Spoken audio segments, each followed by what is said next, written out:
Hey everyone, welcome back to Crypto Cash. Thank you for joining me here today. This is your one-stop shop for cryptocurrency analysis, among many other things. Now we're taking a look here today at Sushiswap. And this is an interesting coin. I've covered it a few times in the past, so thank you to my community for asking I cover it again. And just note before we get started, I'm not a financial advisor. This is for educational purposes only. Only you should do your own research, right? Always do that so you can take ownership of your trades. Now, again, not a financial advisor, but I have years of trading experience. I've done this for a very long time. My goal is to help you trade for a lifetime instead of for just one day. Now, if you do want to go on autopilot, feel free to do so. I have a link in the description below for my Patreon community, where you can actually get 3 to 5 signals per week of entry points. I have about an 85-87% success rate currently, so it's been going very well. And I just want to say thank you to all of my patrons so far. You're amazing. Couldn't have done it without you. Now, moving forward, I have a link to my Telegram community as well. Feel free to reference that if you'd like just some free knowledge, free information.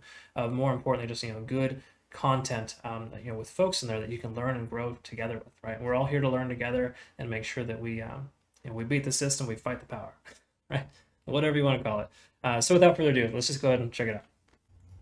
All right, folks, let's go ahead and take a look at Sushiswap. And just before we do, if you're new to the channel, always look at Bitcoin and Ethereum first, get a quick baseline of the market, or we just look at the 4-hour chart and kind of pay attention to what's going on big picture so we can make a better, well-informed decision on these altcoins, right? So let's go ahead and take a look at Bitcoin first.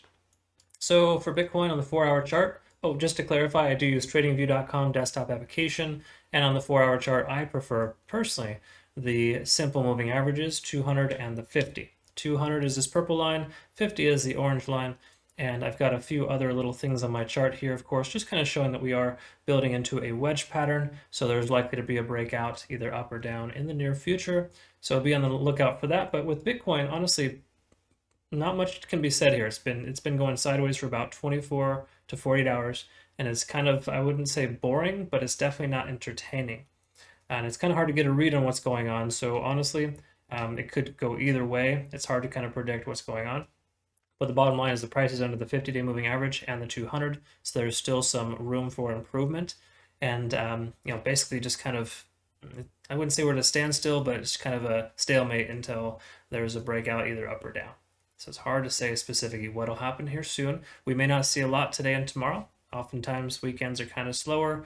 We might see some more price action on Monday. So we'll see what happens with that.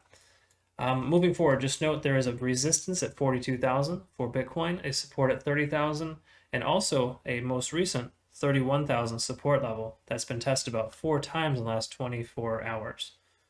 48 hours rather. So in the last 2 days, we've seen 31,000 get tested quite a few times. So it does cause a little bit of concern. So it basically just means that we're in this weird channel right now between 31,000 and 33,000.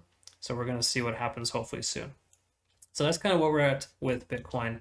Ethereum is, I would say, a fairly mirror image of Bitcoin. I don't know if you can kind of see the correlation here, the up and then down. Bitcoin's just been doing this slow downward staircase, whereas Ethereum is just kind of ramped up like usual I would say out of nowhere, but it did. And then, of course, it's pretty much just tapered off. So not a lot of reliability in Ethereum. It used to be the go-to coin when Bitcoin did poorly. Now I don't think a lot of folks are coming over to Ethereum. There's been a kind of an overall change in sentiment. Not to say that's good or bad. It just is what it is, right?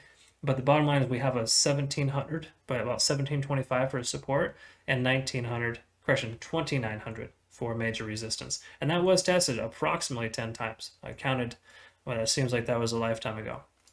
All right, so that's kind of where Ethereum is right now. Let's go ahead and move on to Sushi. And what we do is we always take a look at the 1-day chart first. So again, if you are new to the channel, we look at the 1-day chart to ensure we get kind of perspective on the average true range and just kind of get big picture to see where it's coming from and where it's potentially heading. Right, so as we can kind of see, its average true range was somewhere in the range of 10 to 20, just kind of loosely to say 10 to 20. If you were to kind of narrow that down, probably like 12 to 16 is probably the average range that it had. But the bottom line is that there was some pretty major sell-offs from Bitcoin, and we want to identify that. So let's take a look at April 17th. We got April 17th, which is right here. So this is the first major sell-off from Bitcoin. The 22nd was a second major sell-off from Bitcoin. It kind of went sideways on that day, tapered off a little bit, and ramped back up on the 25th. That's a pretty standard recovery day because Bitcoin went sideways for a while from there.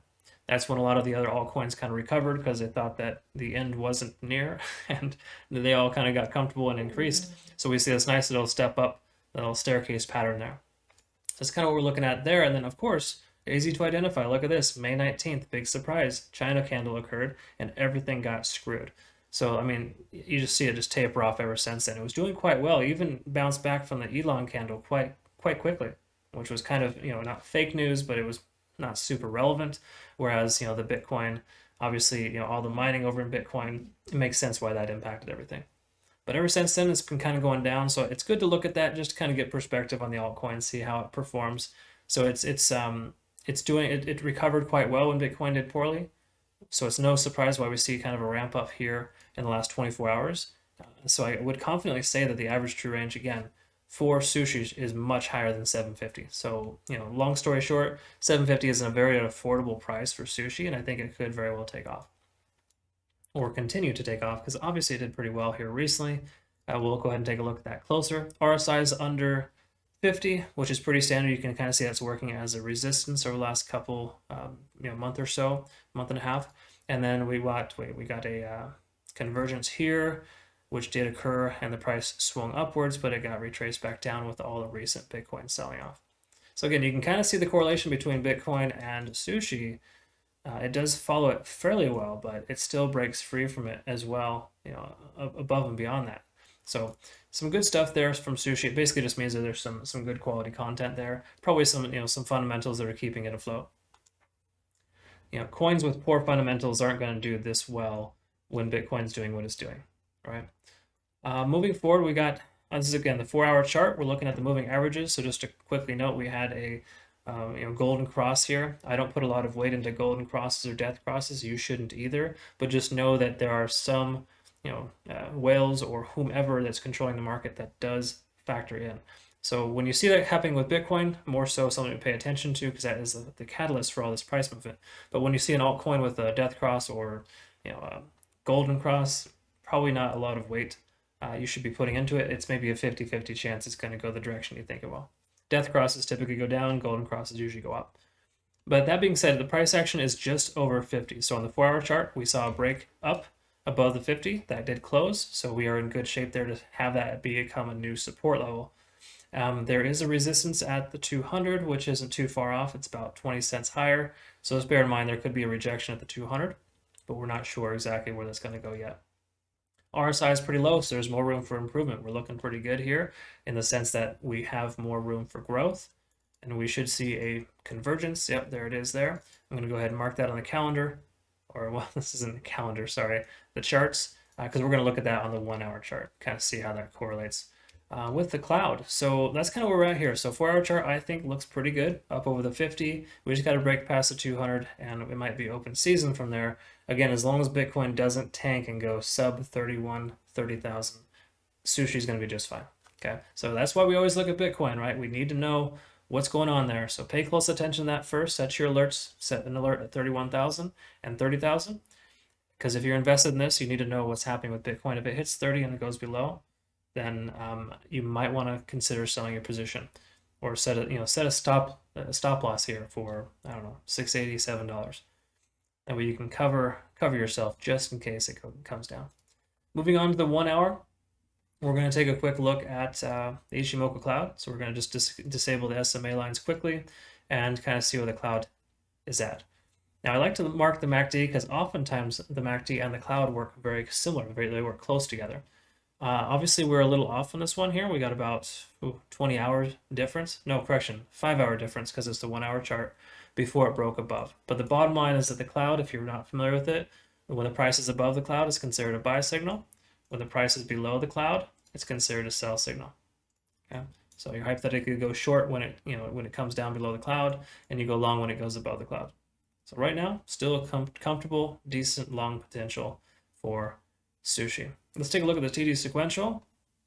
And here's an interesting thing here, because normally what you're going to look for is basically a 9, right? So if you're not familiar with TD sequential, it's just kind of a sequence of numbers. The 4th bar has to be higher than the previous 4 bars behind. I don't explain this very well at all because there's kind of a lot to it. that you can literally watch an hour-long video and still not fully understand it. But the general concept is that when you see a 9, there's a sign of retracement. So 9 hours after you have a bullish trend, so to speak, or that bullish trend starts, you should be able to see it retrace. So hypothetically right now, we saw this 9 here. There was a 9. In other words, this is the 9th candlestick in a row, essentially, that was higher than the previous 4th bar back. And that basically just tells us that there's potential for retracement. Okay. So that being said, yes, it shot up here, but there's a chance that this one here could reset that number, and we could start seeing 9 more hours worth of retracement. Now, it may not retrace significantly, it could just go sideways for a few hours and then break up. And it's not like it's not an exact science. So, take TD sequential with a grain of salt is how I try to look at it. But we look at it with everything so far that we've understood, right? So we're over the 50 on the 4-hour chart for the moving average, but below the 200. So we're probably going to see a period of consolidation here where it might test the 200 or test the 50 again as a support. Those being said, right here with this being at a 9, I would say we shouldn't expect to see the price action increase anytime soon, not in the most recent future, but perhaps in another next 12 to 24 hours we could see another ramp up to try to break the 200. Okay, so that's what we're looking at there. That is Sushi on the 1 hour. Let's go ahead and go to the 15-minute, and we'll enable the EMA and ViewApp notification. Now, if you're new to the channel, I like to explain this every time. Even if you're not, I'm sorry if you've heard this before, but ViewApp is a volume weighted average price. It takes the volume the last 24 hours, expresses it as a price. That being said, it works as a support level or resistance level. You can see here it worked as a pretty good support where the price broke the EMA and bounced off ViewApp twice.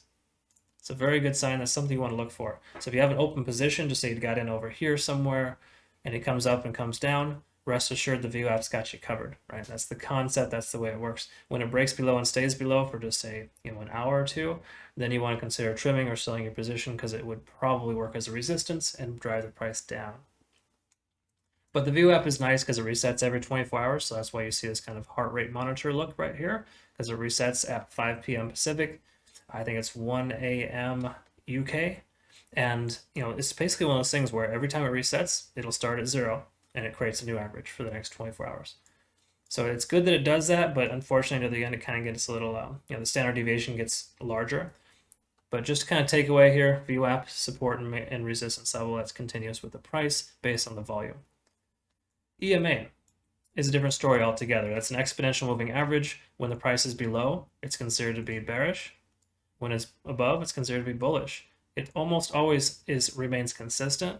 However, in consolidation periods like this, you can see some wavering, right? So just bear in mind that it's not, again, not exact, but the bottom line that I like to kind of drive home with my my patrons and just generally my community is to identify when a good entry point is. And in order to take a good entry, you want to make sure that you understand where the price action is, right? It needs to be going the direction you're heading. Okay, so it's like trying to swim upstream. It's more challenging than swimming with the current, right? So why not get in the current when it's going upstream, for a long position, for example, and ride the wave of the bulls? So the way to do that, and again, it's easier said than done, of course. You want to look at everything that we just looked at first. But when you're looking at making an decision on entry point here, you want to identify that the bulls are in control. So for right now, at this point in time, in this little most recent run here, the bulls are in control, and here's how you identify it. So the price is over ViewApp, check number 1, okay? It stayed over ViewApp even though it's tested twice, that's great. Price is over EMA for the most part. Yes, it's getting tested here, but we're still over ViewApp. It got tested here as well, but held above. That tells us this is a bull run here. This is where the bulls are in control. So what you want to look for is 2 candlesticks closing in order in an upward fashion. In other words, these 2 candles is an example. These 2 candles is an example, even these 2 as well. Even though it's a little bit on the extended side, it's still a good example. And the reason why is because you have confirmation that the bulls are in control for the last 30 minutes. They haven't been in control for 2 minutes. That's just a wavering control, and that doesn't happen. That doesn't apply.